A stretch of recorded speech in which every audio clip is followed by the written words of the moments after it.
এই আনসার সদস্যরা ঢাকা বিশ্ববিদ্যালয় শিক্ষার্থীদেরকে বেদমভাবে পিটাচ্ছে। এই আনসাররা ঢাকা বিশ্ববিদ্যালয় শিক্ষার্থীদেরকে, ঢাকা ইউনিভার্সিটি এসেছিল তাদেরকে,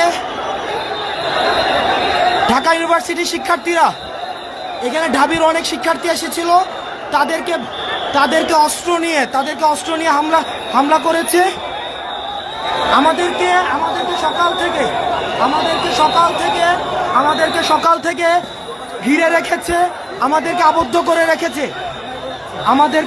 করে রেখেছে, সকাল থেকে আমাদেরকে ঘিরে রেখেছে। এই যে আনসার সদস্যরা,